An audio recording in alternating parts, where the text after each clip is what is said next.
Howdy folks, it's Meandering Mike in the Man Cave of Madness. It is after midnight and we are doing an unboxing of the Struggle for Zorn, the Red Blight. This is a relatively new game published by Blue Panther. Designers Hermann Luttmann, Manzo, and Ryan Heilman. So this is a extra thick box from Blue Panther. They don't have many of this thickness. It's sort of a new thing for them. So let's get the shrink off, and here we are. First appearance of the year of the Oyster Shucker of Power +2, specialized in shrink wrap removal.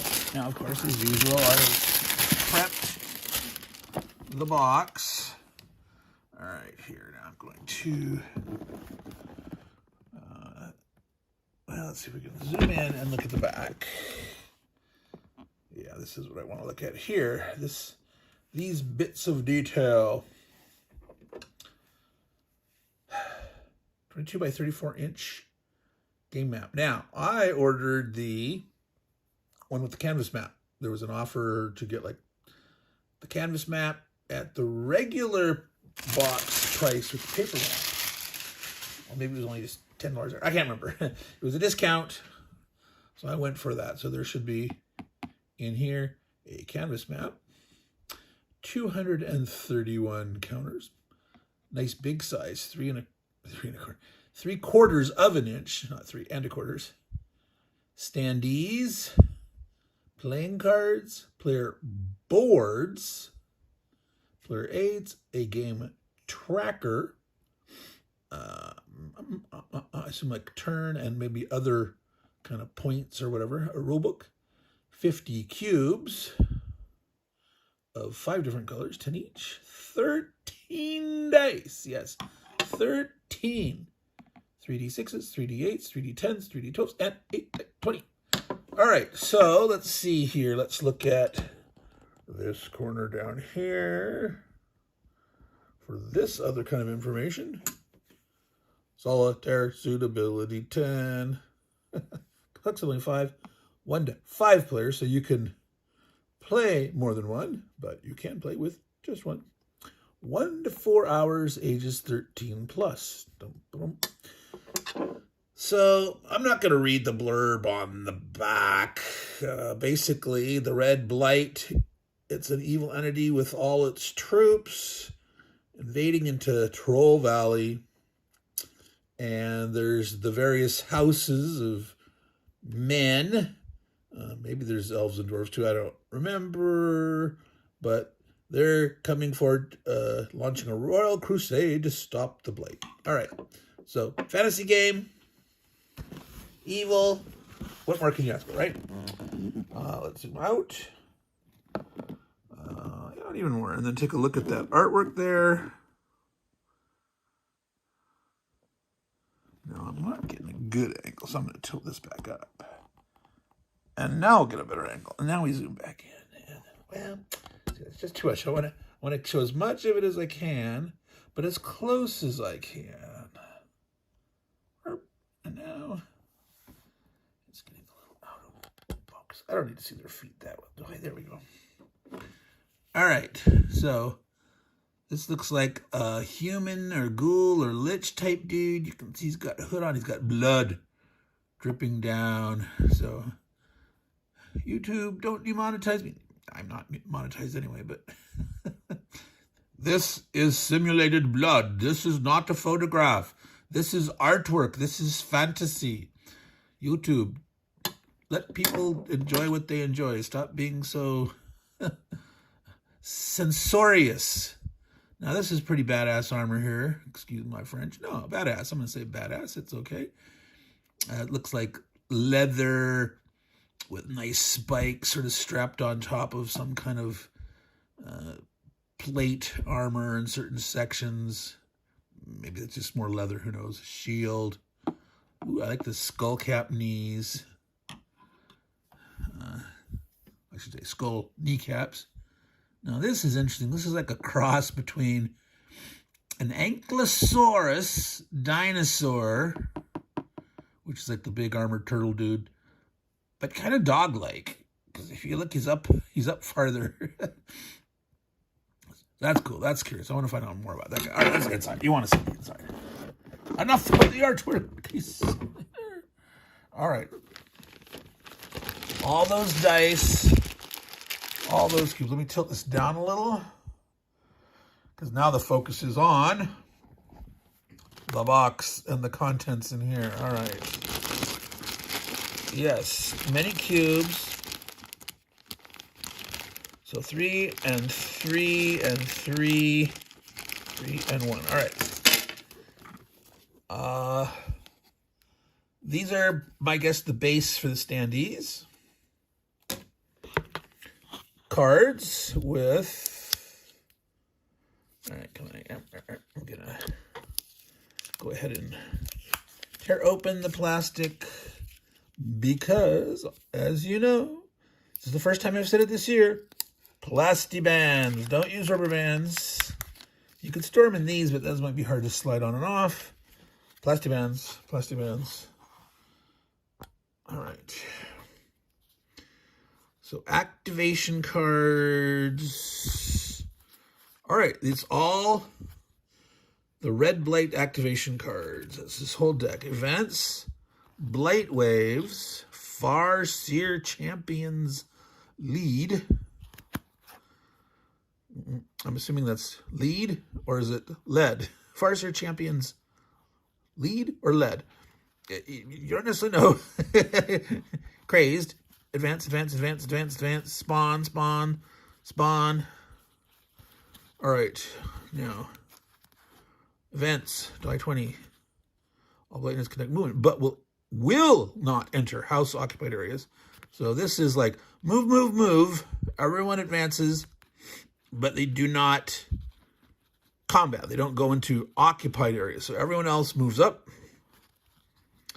Spawn Farseer Champion Unit. Spawn 1. Then conduct an advance with all Farseer Champions and any Blight units in the same area with them. So lead. They lead. Okay. They're going to lead the way. You spawn 1, and then any ones that are already on the board, plus the newly spawned one. If there's Blight dudes with them, they're going to move. All right? Crazed. Oh, there's, you got this card. You got 2 more. And resolve them in order. Advance. Ambushers conduct. Ambushers. So that's minion hordes. That's a type of unit. Ambushers. Minion hordes. Terror beasts. Fetid knights. Now, it doesn't say, the conduct movement doesn't say about entering. So this specifically says will not enter. So I'm assuming, and we'll have to find that out, that they'll conduct movement, and then their movement will possibly enter them into areas that have the enemy units, the house units. So, but you're just moving one type. Spawn, so 2 new ambushers, 2 minion hordes, 1 fetid knight, 1 terror beast, a terror beast, and a fetid knight. Strike. Minion hordes attack with missile or melee combat units that can attack will advance instead. Interesting. So I'm guessing it sounds like it's entering area. So melee units, if they're already in territories with the enemy, so if they have like unfinished battles, I'm assuming, you don't necessarily wipe everyone out one side or the other. You can guys have locked engaged in combat. But minion hordes, so attack with missile. So if they have missile, they can shoot at range or melee attack, and any units that cannot attack will advance instead. Now, if I read this just by itself, this second sentence, units, does that refer to of the minion hordes, attack, and those that cannot attack will advance instead? Or attack with these minion hordes, and then any units that didn't attack, because they're either not in range or they're not miniature hordes will advance. I'll have to get clarification on that one, because that's not 100% clear to me, in that it just says units in that second sentence. Amateurs attack with melee combat, units can attack with advance instead. Terror beasts and fitted attack, same thing. Yeah, all those. Does that mean that of this type, those that can't attack with that, or blah, blah, blah? All right. Now, what's the difference between that Farseer champion leads spawn A, and conduct unadvance with all Farseer and any blatants within? That's the same, I think, as those ones back here. Farseer champions lead. Farseer champions lead A. Yep, it's the same. So I'm not sure. There's a little number here. Now, as an editor, I doubt you. Well, maybe if you play, you can play them with an order, or you randomize part of the deck. I don't know. I do not know. So I'm curious why there was 2 and 1 later, but strike, terror beast, of enemies, attack with missile. Okay. There are the cards, folks. Yarr. Now, here it is. Now, unfortunately, these canvas maps do hold some creasing in them. So when you open them up and you take them out, the creases do not vanish. Now, I think with the low heat iron, if you're really careful and you protect the material, see, there's a little bit of kind of creasing that's still there. This was rolled enough that that won't stay creased.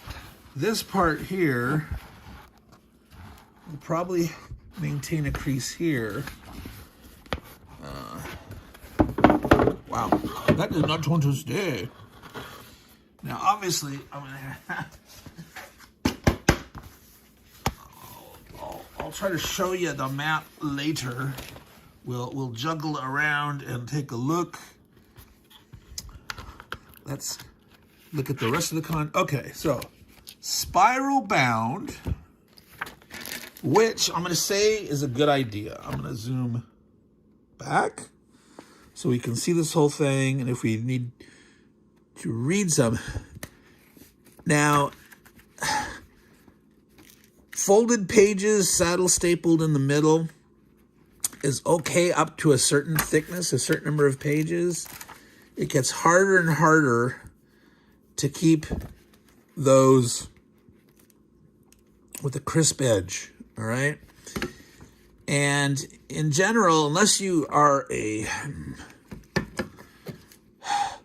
big, fancy, experienced publishing printing house, many, I want to say homemade, because it's not homemade, but Blue Panther is an on-demand printer.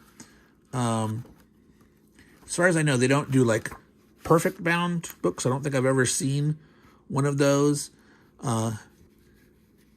Perfect bound have a problem. If you don't do it right, they start to fall apart. Like, for example, Thunder in the East, that rule book for that game, boy, that just starts falling apart, the binding really quick. This can take a beating. So having the spiral bound is an excellent way to go for a rule book that's thick. Now, this is a nice sized font. There's illustrations. So while it's might like, whoa, that's a huge rule book. Let's see now. So there's the map there. That's nice. Here we can just maybe look at that. Zoom in, but good. 53 pages there. So it's 54 pages, including the front and back cover. All right. Now I'm going to zoom in to see part of these. All right, I'm gonna do a little twisty here. No, I'm not. I'm gonna have to do that. Yes, I'm gonna adjust my tripod so that the front part is flat, flush, so I can get this a little closer there. All right. So activation track, terror track, turn track here. Okay, so there's, looks like 3 turns per day. Okay, there's 2. Wow, that's interesting that it went redder. Holding it up for a second there. I don't know if it was maybe reflecting off of, yeah, look at that. Wow. I don't know if you guys are seeing the same thing, but it's calling the color saturation to turn red, and I don't know if it's reflecting back here, but 2 turns a day at night, then 2 more, etc. And then this final turn here, I can't read that small there. What does it say on the big map? It is the Night of Terror. So we're building up here. 1, 2, 3, 4 day. On the 4th night, we have the Night of Terror. I'm assuming just that's it. 12 turns, and either they've succeeded or failed. That sounds like a lot of fun. So I don't know. This is an example. So maybe this is a setup. Also, sample 5 player setup. Okay. So that looks like a standee. These are square units. So this is probably seeding certain blight units across the land. There's these arrows here where I'm assuming reinforcements of the blight come on. 1, 2, 3, 4, 5. So up to 5 house players. So it's a cooperative game. You can play solo or cooperative. 5 different armies. Red. Now, unfortunately, the blight's also red. This looks more burgundy. That's a little close. Pink made it easier to distinguish. Blue, green, yellow, orange. The blue and the green are a little close in color. So I don't know if you get your choice where I would personally not have the blue and the green guys right next to each other, just to make it a little easier on my eyes. So assuming you have your choice of where you can start or not, maybe not. Yeah, we'll have to see in action how easily distinguished it is to distinguish the burgundy from the blight, the red blight. Now, one trick that you can do is if there's no hidden movement, you can like take these guys' units and color on the edge of the counter. Get a marker and color the bottom edge, or put a vertical stripe on it, or color the whole bottom edge. Very easy to see from the side, as you're looking at it on the map. So we'll see if that matters or not. All right. So, well, I was going to say, here's this big. This is that tracker that they called about. Let's zoom back out. Gold, food, supplies, glory points. The top up here is magic level. Oh, interesting. So depending on how you have a die that's against, so it's probably, you start as a die 6, you get up to a die 8, and then boom, at the top, if your magic level's up here, boom, die 10. Okay, so obviously you don't want that double-sided, because this is going to lay down and you're going to have counters on it, probably cubes or pennies or something, I don't know. Wait, 1, 2, 3, 4. Well, the other thing is there's supposed to be 10. There's 10 cubes of each of 5 colors. There's 5 players. Maybe they don't use the cubes there. Because only be, or they have 10. I don't know. All right, so here's a double-sided gameplay, sequence of play, mercenary special abilities. This are some statuses: terrorized, stunned, or maybe it's a phase. Units remains until the unit bypass the bravery test. That sounds like a status. Stunned, that's a status. Regroup. Melee combat. So it's doing something with the status, or telling you about the status, but daytime game turn. Nighttime game turn. So different things happen on night and day. That's kind of cool. Event table. Oh, wow. It's a die 20. Okay. 1, 2 through 10. There seem to be grouped in a little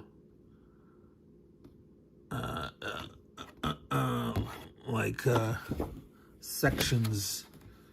So I'm assuming the indented part of this tells you about this. These all have this information in common. 11, 12. Here's some sub-information on that.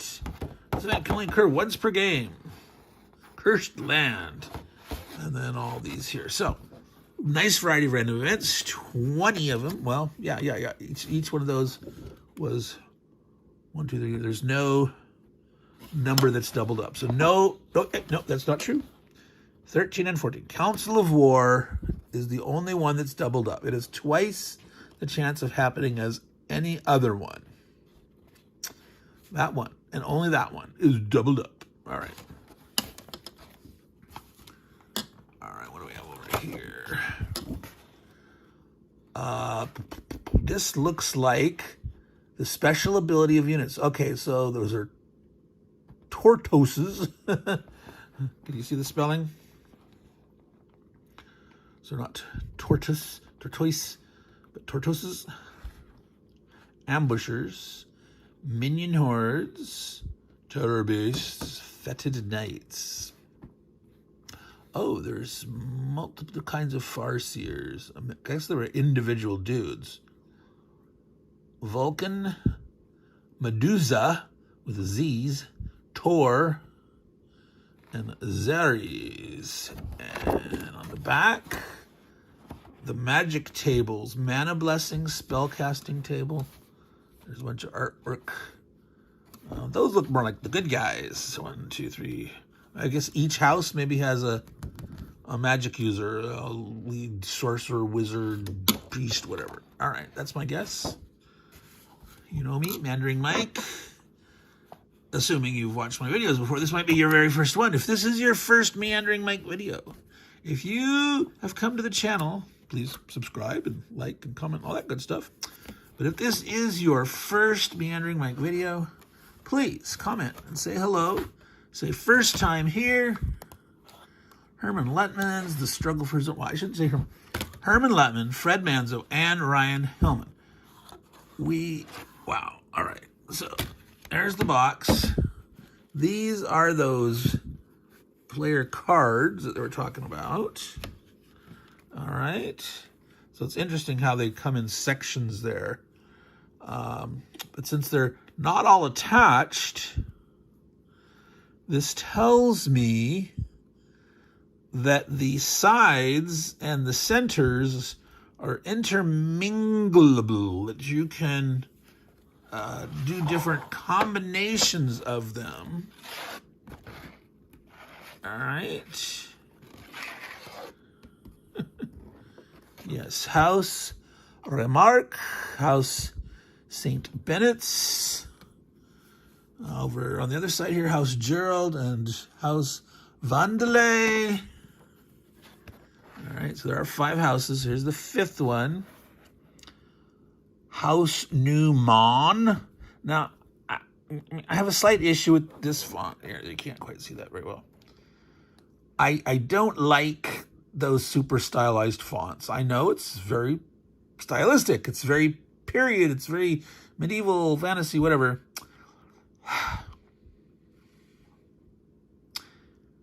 I don't like it because it's harder to read. and my old eyes need all the help that it can get.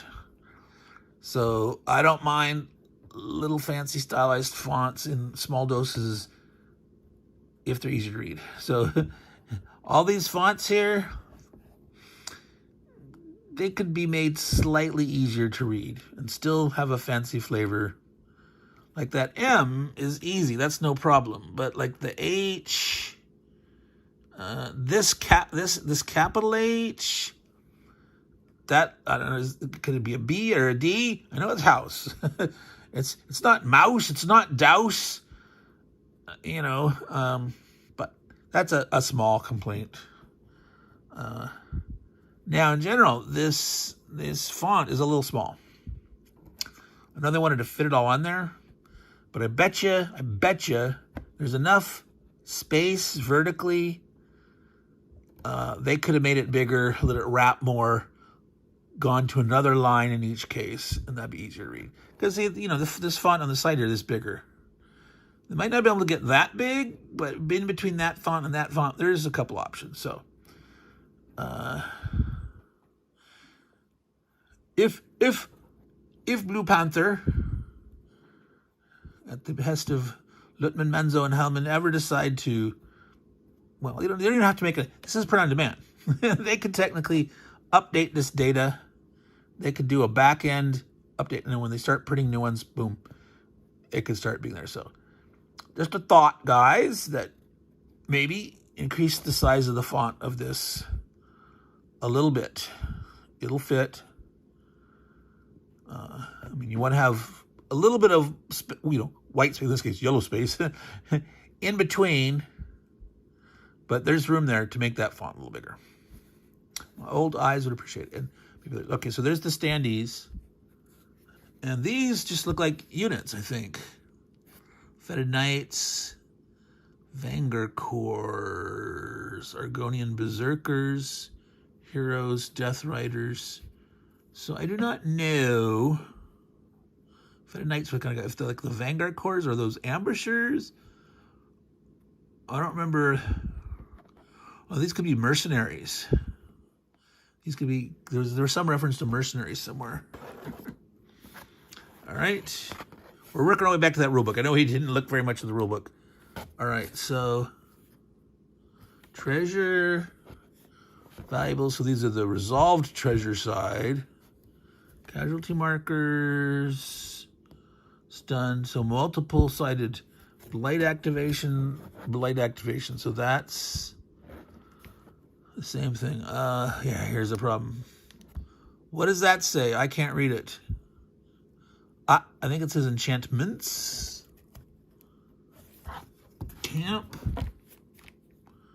Flood. Heavily wounded. Poisoned. Mana blessings. How to activate. Yeah, most of them are okay. These are a little more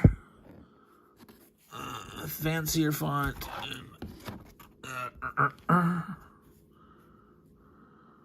Cursed land.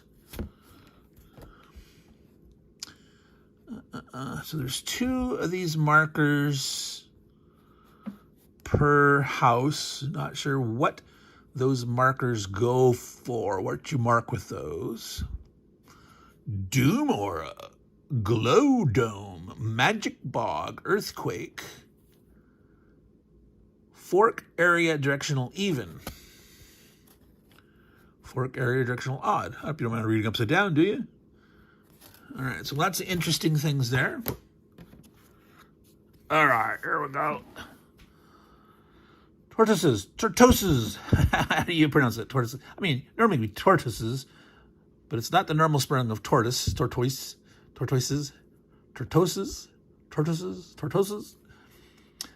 can pronounce it the same way, or because it's a creature. It's not just a tortoise. It's a tortoises. I don't know. Levies, pikers, harassers, boomstickers. So those are all various guys of the different houses because there's the color. So this burgundy stripe versus the tortoises. Well, yeah, no stripe on them there. These guys do have stripes. The minion hordes. Okay, I wonder if that is... let's see, look at the values. So D12, D12, 3. D8, D10. It's a wounded side. It's a wounded side. All right.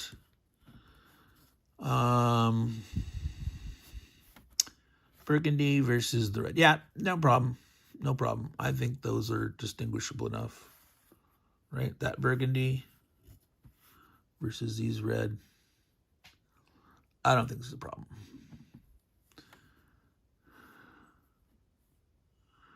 So,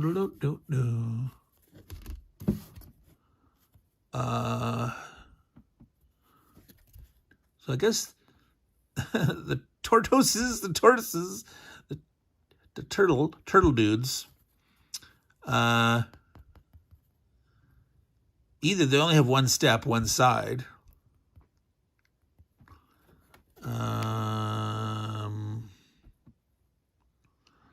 I'm just going to guess that.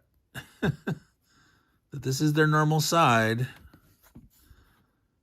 And if if they're flipped over, or maybe, I don't know, that might show that they're not activated or something. We'll see. Why are them just be different? All right, so we're at 31 minutes. I was hoping this whole thing could be at 25 minutes or under, but let's take a little look through the rule book. All right, so we've got our nice table of contents up front. Now the only problem, so the table of contents, I think it would have been nice to have card stock for the front and the back instead of paper all the way through. A cardstock front cover and a cardstock back cover. Because I'm afraid it's going to get ripped. So you could have this here to refer to, but this is a sample setup. Now you might have this for people just to point to areas and when they're talking, like, you know, cooperating, like, I want to go this way, you go this way, or something. I don't know. How much of this you're going to be bopping back into consult? Now, if you have a page that you're going to consult a lot, you could, you know, fold it back. That's one advantage of the spiral, is you can find wherever you like to leave that open and fold it back without creasing or hurting anything. But if you're wanting to keep looking here to find your page, this is at risk. So that's an idea, suggestion to Blue Panther and the three gentlemen. I'm sure if some negotiation possible. I might increase the cost of the game or something, or maybe think, what the heck, we can, going forward, we'll just have the front and the back cover on a cardstock. Won't necessarily charge any more for that. It'll reduce hassle of people saying, I tore my cover. I want to buy a new rule book, or can you send me a new one? I doubt they'll send you one for free. But, okay, overview, all the components. Let's see. Game tracker, main player right now. Terrain types. Can you see that? Mountain passes, mountains, plains, forests, rough hills, bog, river, bridge, ford, towns, and road. All sorts of nice terrain in a nice fantasy war game. Now,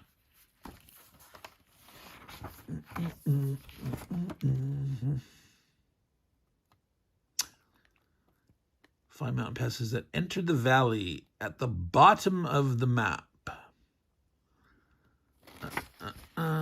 Treated as plains, A3. So that's where the players enter. That's the mountain passes. All right, so down here. those 5 regions. Mountains, mountains, mountains, mountains, mountains. All right. Plains, that's the normal areas. Forests, rough hills, bog, rivers, bridge, like pontoon bridges, looks like. A fjord, a ford, not a fjord, a ford, sorry. The River Vile, oh, okay. Towns, road, flanking areas. Interesting. There's a reference to something on the side. W+1. Western flank, eastern flank. Special flank areas. Simulate the player's use of flank march and taking extra time utilizing secret approaches to enter the valley. Interesting. Blight dens. Those not asterisks, a star. 20. Special burrows. Blight dens are indicated with a white star. Have 1 treasure token and 1 garrison unit placed into them. Blight entry arrows. 11 areas. Oh, you roll 2 dice. It's 2 to 12. 11 areas. Screen went blank while filming, so we'll splice this together. I'm not sure what happened. There's plenty of space. It seems to happen once every week or 2 for some reason. All right, so we were looking at different things, talking about 2 dice to enter. Blight movement arrows. This is how I don't want to call it a bot. This is how the units move. How the Blight guys advance. There's 2 different colors, red and blue. Also yellow.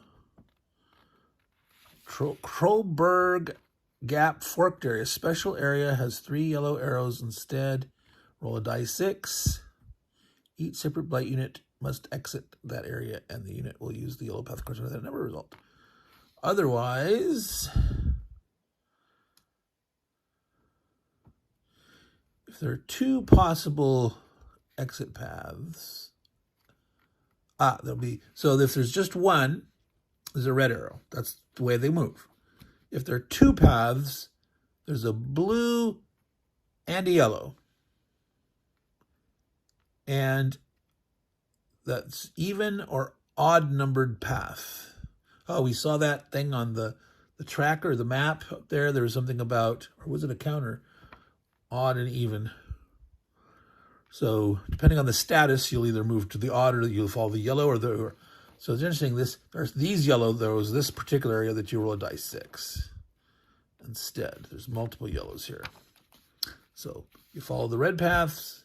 There's not one if there's a yellow and blue, depending on if it's currently odd or even. So I don't know if that's odd or even turn, or that's my guess. It'd be odd or even turn, or maybe it's based on the magic level or something else, that terror level. Maybe it's the terror level, the turn, magic level, something like that. It doesn't say right now. Directional marker will be 1 blue arrow, even path, and the yellow odd path. So don't know that yet, how that works. All right. The scale, highly abstracted. Anywhere from hundreds of yards to a couple of miles. All right. So, yeah, it's an area movement abstracted for fantasy combat game. So in other words, don't worry about it. Don't worry about it. Just enjoy it. Go fight. Kill the monsters. All right, Royal House. Each house is up to 12 units.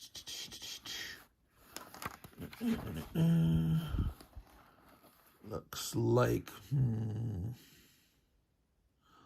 unique mix of these different unit types. Well, we're only seeing 1 kind of yellow unit, 1 kind of orange unit, 2 different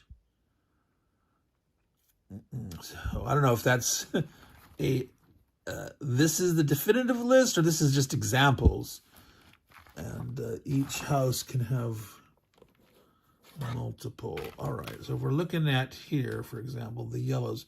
So the yellows, they have Iron Men, Sword Strikers, Boomstickers, Harassers, One Archer, and Levies. Okay, so this is just an example of the different types. All right. So archers are unique. So that's what it is. No. Green has archers. Archers. Orange does not have archers. So, unique mix. All right. So, all these different types, each house has a mix of these. Each mix is unique. And there's no two houses have the same subsets. Is that true? Is it possible that multiple houses have all of them, but maybe in a different quantity mix? So anyway, a different mix. Have a different mix of units. You don't have all the same.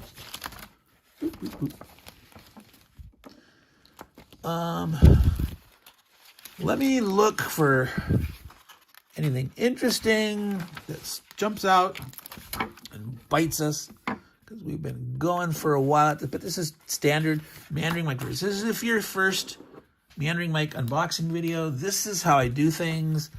I don't look at everything, but I look for interesting things that catch attention that might be different from different games. A lot of times I'll try to understand based on my previous experience with games, and I'll make assumptions, and sometimes they're wrong. Don't worry about it. Don't judge the game based on, what I see. You're seeing the same thing that you would see if you opened and you flipped through this. You might concentrate on different parts of a game. You may look at them in different order, but I'm trying to give you an idea of what's there, and those bits and pieces that I can understand. All right, so depending on how many players you have, here's this tracker that we talked about. 1, 2, 3. So they are putting like the gold dudes here. 1, 2, 3, 4, 5. So it's interesting because there was 10 of each color. 5 of them are going to go here. But depending on how many players you have, so you start with 0 glory points. You start with 0 gold. So this must be something that you capture and loot as you go along. This tells you how much food and supplies you start with. The less number of players, you start with more food and supplies to help offset that. All right. Treasure tokens, blight dens, tortoise garrison setup. Flip all 20. Tortoises. Tortoise garrisons, face down, mix them up. Now, I didn't notice that they were different, but I did not look at them all.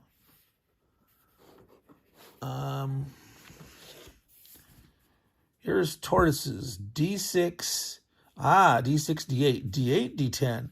So some of them are, that's interesting. This one has a star, but has a lower number. Now, I was assuming that the dice, the higher is the better. That was my assumption. But you know what they say about making assumptions? So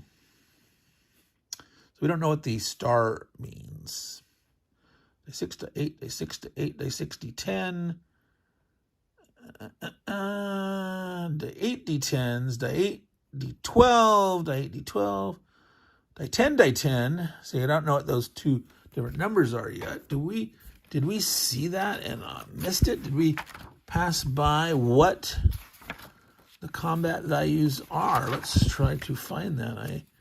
I Blight unit activations, magic, missile combat. So here, obviously that second box from the left, D10 R2, that's their range. That's the maximum number of connected areas. So they shoot a die 10 at range 2.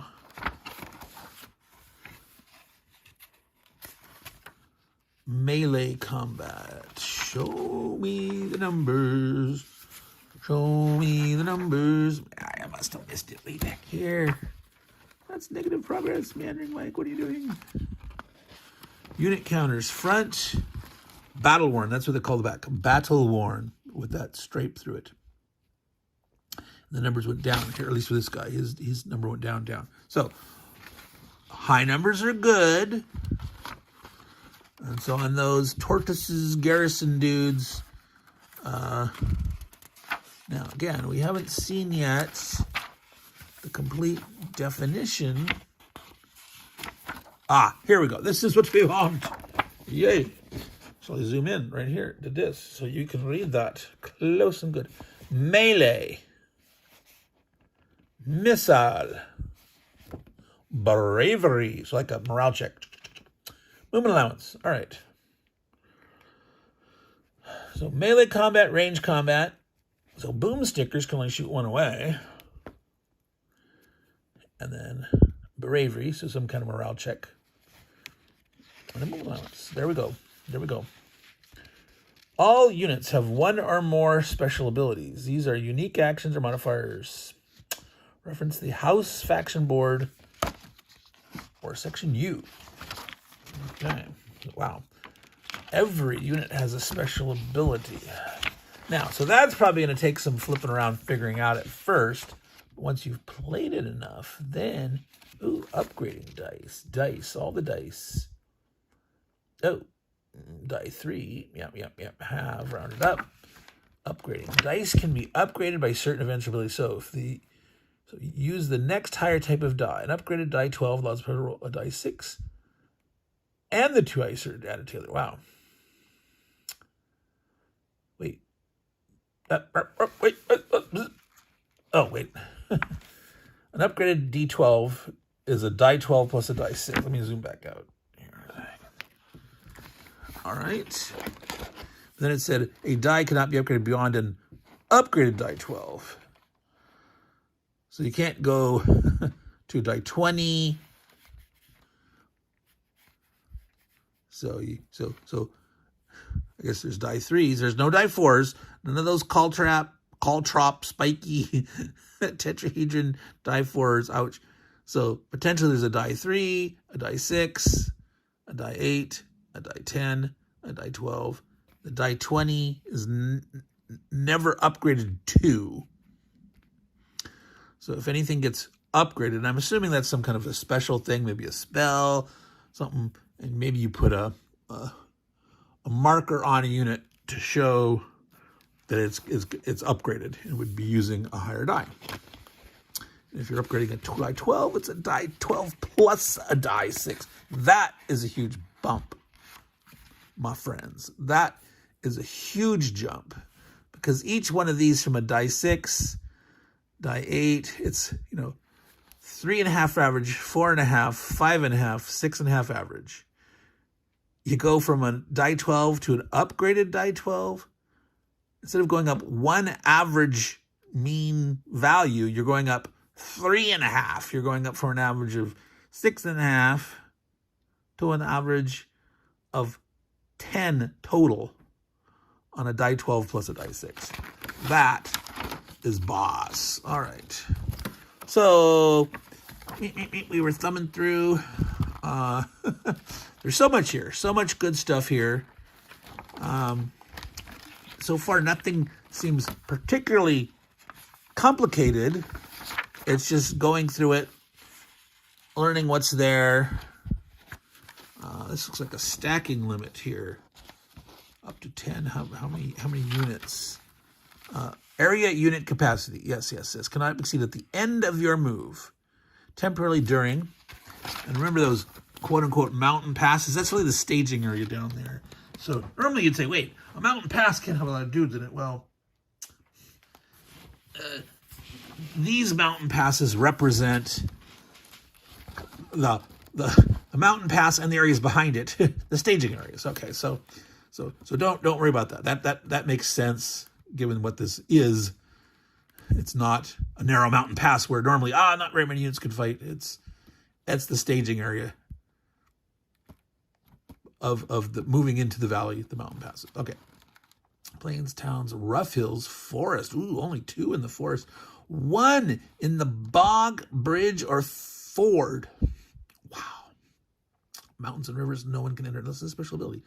So, wow, that's quite there's no 4, so 10 in the staging area, 6 in the plains, 5 in a town, 3 in a rough hills, 2 in a forest, only 1 in a bog, bridge, or ford. So there are the choke points. That is what you want to control with some big dude unit. And hope they come at you one at a time with their weak guys and you slaughter tons of them. All right. Flanking area. That's those things on the side. Remember the flank, the W and the E. Regroup. Remove casualties, remove poison, remove stun. Attempt to remove a terrorist. That's going to be the bravery attempt. Yep. So stun, like you'd remove the stun automatically. Where Terry has to make a bravery test. So I don't know. How do you pass a bravery test? It mentions it here. So either they're going to mention it on the next page, or it's already mentioned it somewhere how you do a bravery test. No, I didn't see it there. Now, this is a test of the, dang it. I was going to say, where is the 13? I'm trying to find that. See, this is why I want this page to be cardstock. Or if it was laminated, it's a sticker. Laminated first page, finding the table of contents. Now, that it's not detailed enough to say bravery test. Missile, hit, application, movement, regroup, stunned and terrorized. That's where we were at. I didn't say it was a bravery test. Sequence to play activation system, blight, units, house, magic, missile. So I don't know where bravery test is from this.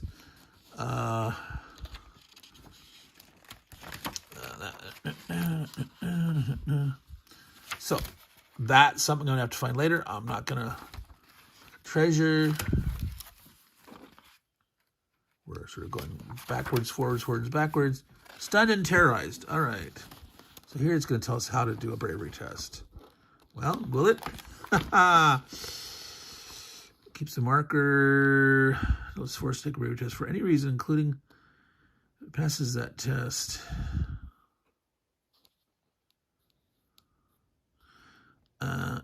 If your terrorized unit has all of its ratings, missile, melee, and bravery, degraded, its movement on is reduced by 1. Wow. So if you're terrorized, you're rolling your degraded. So what else is bravery used for? I'm assuming it also has to be used for something else. Because otherwise, you would never roll on your normal bravery if terrorizing is the only thing you roll a bravery check for, and you're degraded your bravery. It's like, kind of like, well, wait a minute. That sounds weird. But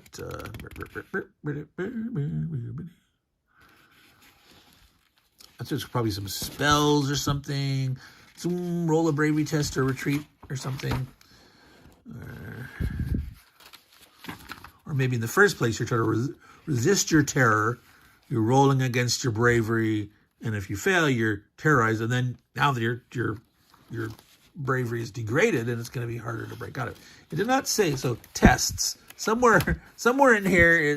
It's going to tell you how to roll a test of some kind of bravery test or something. It's in here. Obviously, if you read the rules from the beginning to the end, well, I'll tell you this. I read rules in a weird way. I start from the beginning until I start to get lost. Like, it's too much for me, or too much details, or I have enough questions about things that I want resolved that I don't know yet, and it's bothering me as I'm moving along through the rules, and I have more unresolved questions. Then what I usually do is I go to the back of the rules and start reading backwards one section or one page at a time. And I do that for a while. And it's, it's often a different kind of rules at the end. And they're often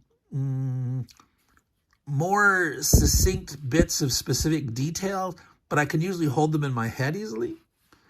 And sometimes it'll refer to things that happened before that I'll be curious about that I don't know. But once those then get to like, okay, there's enough unknowns, then I'll go back to where I was towards the beginning and start moving forward again. And I'll repeat that process. So I should end up working towards the middle. And once I've gotten to the middle from both ends, then I'll usually go back from the very beginning. And usually I can read from the beginning all the way to the end. Sometimes I have to repeat my back and forth process, but usually that second reading is enough. I've been exposed to different things, and I can go read the whole thing. So that is the Meandering Mike. It's very meandering, right?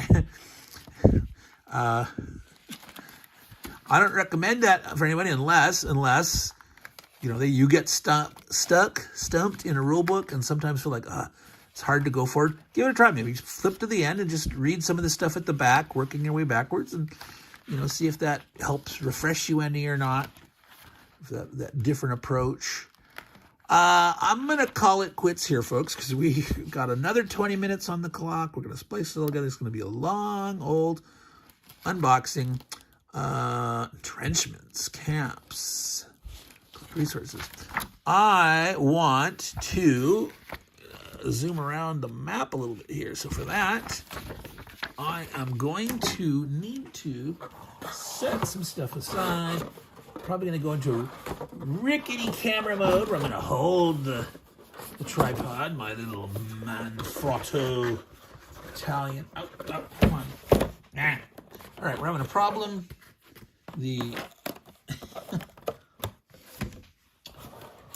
Putting them back in the box, these guys are flexing. So these things, I don't normally like to punch things out at the start, but so these are not coming as loose as I would expect them to. Well, that's weird.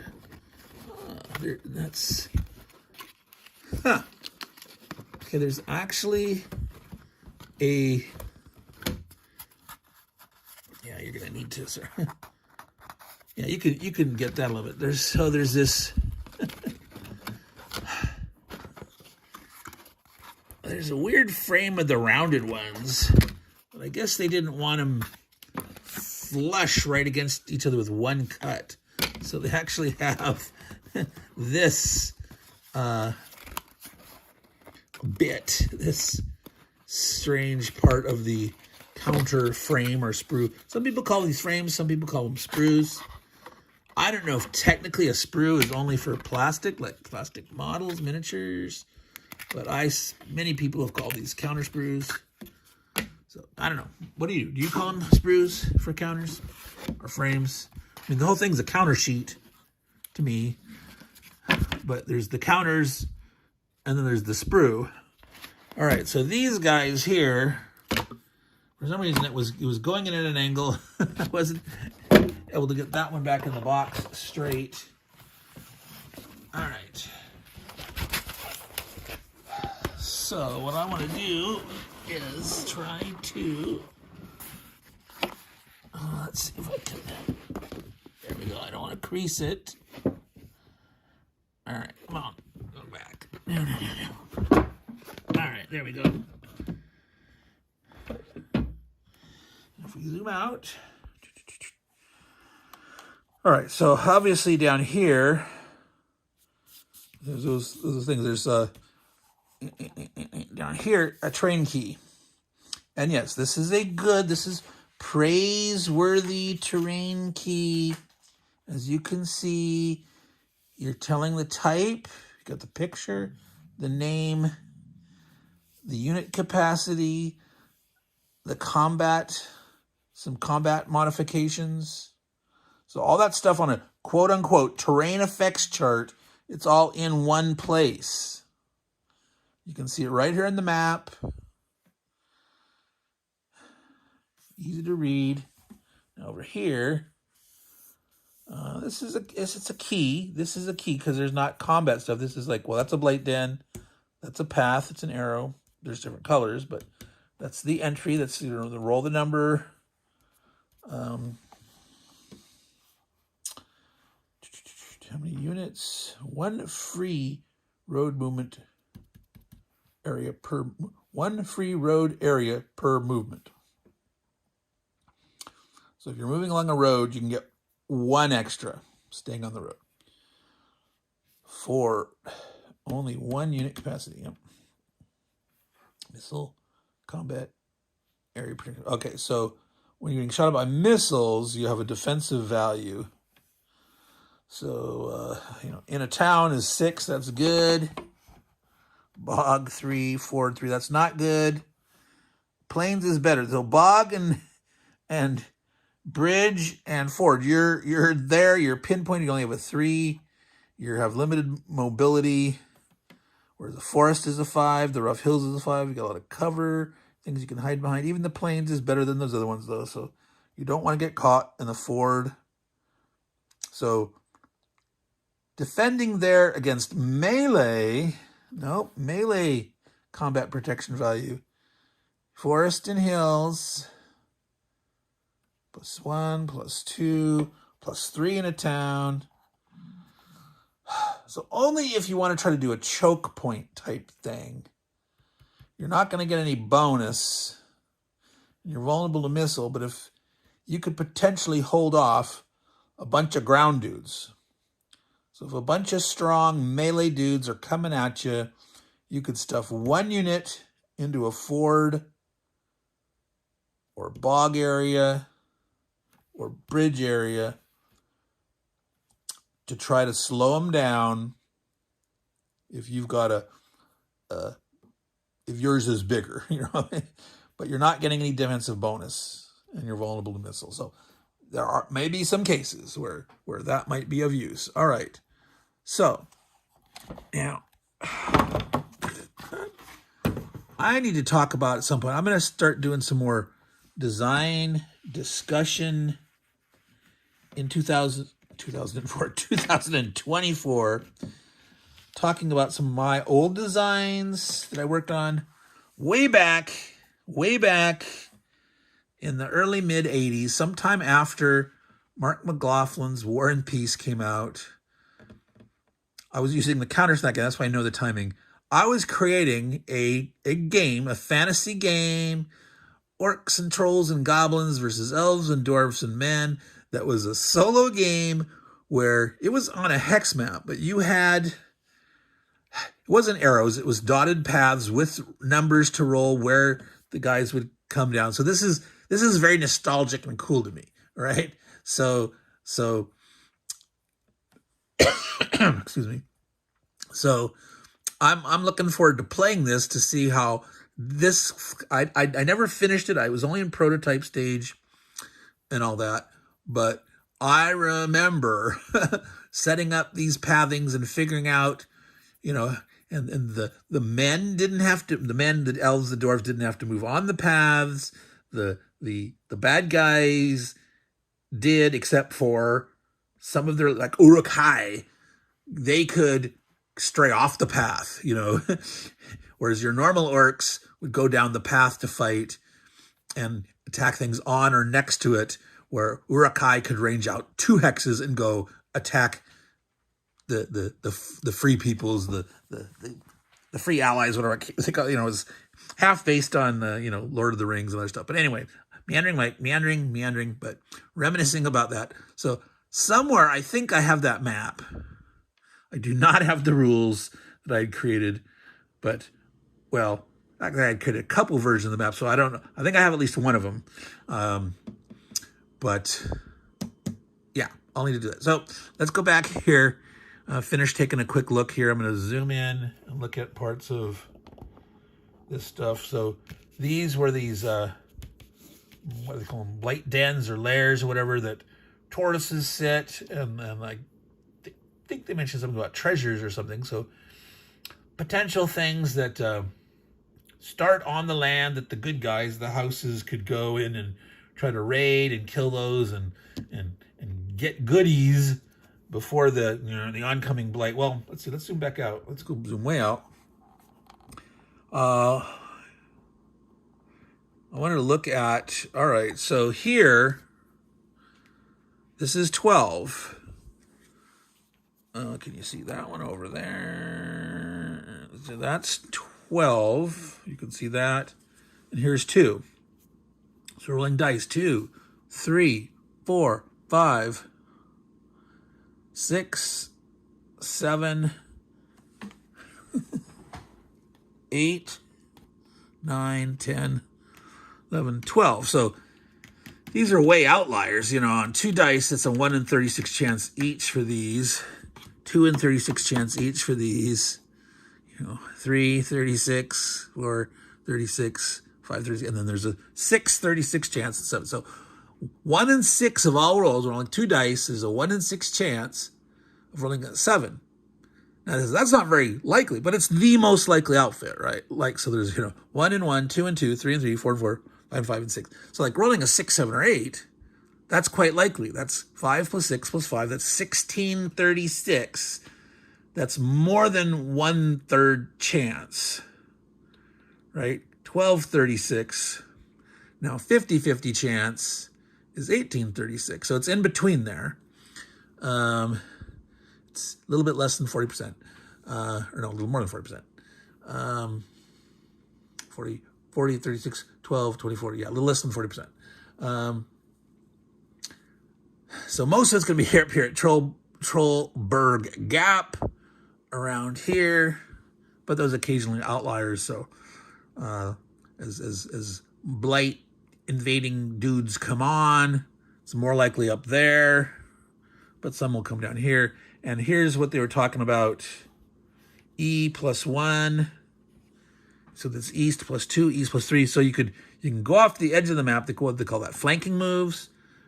So you could go off the edge of the map and eventually say, I'm going to keep going. And then so you could come on 1 or 2 or 3 turns later. Now you can't get past that river. It looks like there's no flanking up across. So there's that big river.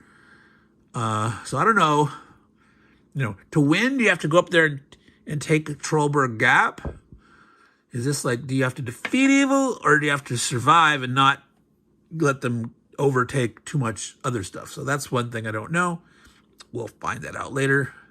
I think we've shown enough of the map. The forests, the bogs, those wimpy bogs that only 1 unit can go in. See, the mountains are all down here. So these mountains are no units. So in my mind, these are really the mountain passes, sort of, if they were smaller. These are the down here. This is the other side of the mountains. Here's the mountain range. But yeah, fighting it up in here. But aesthetically, I would have drawn the mountains wider, made these squares narrower. But it is what it is. Yeah, because this is the staging area, so that's why they're the biggest. Those could have 10 units in it. These are, just like any other planes, could have 6. Wow, look at all this. That's all bog over here. Wow. Some big boggy areas. All right, there's a ford. There's a bridge. Bridge. Ford here. Okay, so there's a central island. Ford. Forest, bog, ford on this little peninsula that juts out here. That's that rough hill stuff. Bridge there. The bridges have roads coming across it. So that's, where you're normally going to, or I don't know if the activation of the blight, if they just go as far as they can based on each unit moves separately, or do they try to stay together as a stack and move based on the slowest guy? Don't know. That's something to find out. So this is going to be a lot of fun. I'm looking forward to this. Not sure if we'll get to this in January, but sometime early in the year, we will do how to play and playthroughs and all that cool stuff. This is fun. And I'll talk about, I'll find my other design and Yeah, I'm excited. Just to play this for its own sake, but just the connection to the nostalgia of the thing that I've worked on in the past. Okay, Meandering Mike, way past all reasonable time here. This is probably the longest unboxing I've ever done, but this is to you guys. Hermann Luttmann, Fred Manzo, Ryan Heilman. Thank you for putting out this big...